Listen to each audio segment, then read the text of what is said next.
आज मी करणार आहे बटाट्याची काप म्हणजेच कोकणी भाषेत चून काप। दोन बटाट्यांना दोन मध्यम आकाराचे हे बटाटे त्यांना दोन नारळ हे किसलेलं खोबरं म्हणजे चून हे एवढं वाडगाभर झालंय।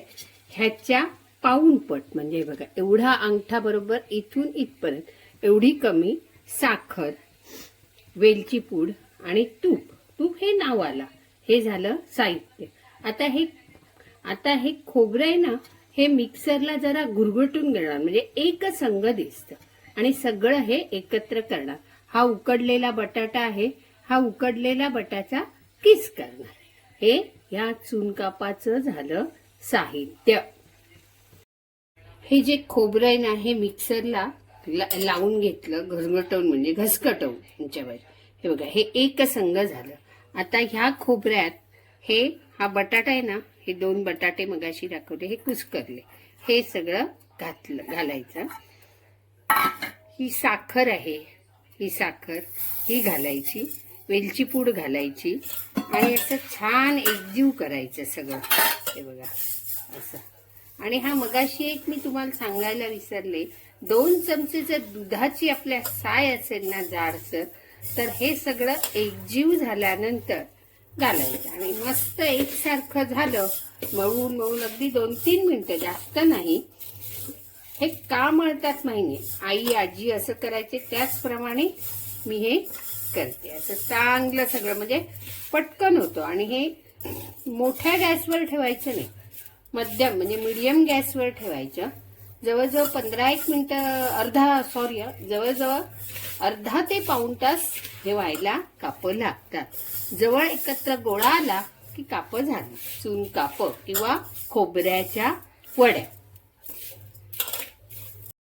हे सगळं खोबरं, बटाटा, वेलची पूड, दुधाची साय आणि साखर हे सगळं आता एकसंग करून असं झालेलं आहे आणि हे आता गॅसवर ठेवायचं आणि ढवळत राहायचं।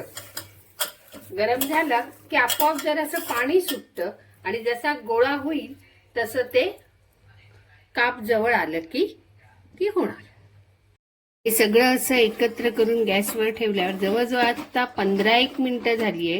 ही बघा ह्या चून कापाचं म्हणजेच आताच्या भाषेत खोबऱ्याची बर्फी, बटाट्याची काप हे असं पातळ होतं, हळूहळू ते जवळ येत जातं। अजून जवळजवळ 15 ते 20 मिनिटं हे जवळ यायला लागणार। जसा हा गोळा जवळ येणार तसं एका पाटाला किंवा गॅस कट्ट्यावर असं छानपैकी तूप लावायचं आणि थापायचं आणि त्याच्या वड्या पाडायच्या। हे बघा हे नारळाच्या बर्फीचे हे जे सारण आपण जे घातलंय हे आता असं जवळ यायला लागलेलं आहे म्हणजे 2-3 मिनिटात ही आता तयार झालेली आहे। हे बघा ह्याच्यात मी पाणी किंवा असं काहीही घातलेलं नाही, खोबरं, साखर, वेलची पूड आणि 2 बटाटे। बटाट्याची आम्ही म्हणतो ह्याला काप, आता म्हणतात नारळाची बर्फी आणि ती कट्ट्यावर जिथं आपण घालणार, आम्ही अगोदर पूर्वी पाटावर घालायचो। तर आता माझ्याजवळ हा इथे ओटा आहे तो स्वच्छ केलेला आहे आणि त्या ठिकाणी मी हे जवळजवळ हे बघा असा गोल होत आलेला आहे। अजून जरा 1-2 मिनिटं व्हायला, बरोबर मला हे व्हायला पाऊण तास लागला। बटाटा जरा जास्त झाला की खूप वेळ लागतो हा, त्यामुळे एका नारळाला, माझा मध्यम आकाराचा नारळ होता, एका नारळाला 1 बटाटा की 2 नारळ ते खाऊन त्याला खोबरं किंवा चून म्हटलं जातं। हे बघा हे होत आलं, आता मी पसरणार आणि त्याची काप काढली जाणार। हा चुनाचा गोळा असा पसरवायचा आणि ह्याला मी हाताने पहिलं थापलं। आता हे प्लेन होण्यासाठी लाटणीला तूप लावलेलं आणि त्याने थापलं। हे पसरवल्यानंतर ह्या मी सुरीला तूप लावलंय आणि ह्याची अशी एका साईज मध्ये काप पाडली जातात किंवा बर्फी। जसा तुम्हाला आकार हवा तसं तुम्ही पाडायचं। हे बघा अशा प्रकारे ही बर्फी तयार झाली, बटाट्याची कापं तयार झाली. हे बघा, सुंदर छानपैकी तयार झाली बटाटे. मला ही करायला बरोबर पाऊण तास लागला.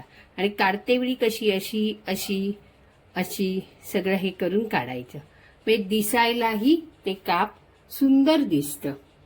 आणि आकारही माझा आकार हा छोटा आलाय बघा.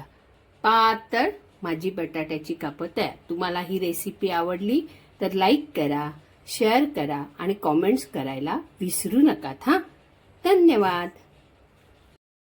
अशी ही बटाट्याची कापं तयार व्हायला बरोबर पाऊण तास लागला.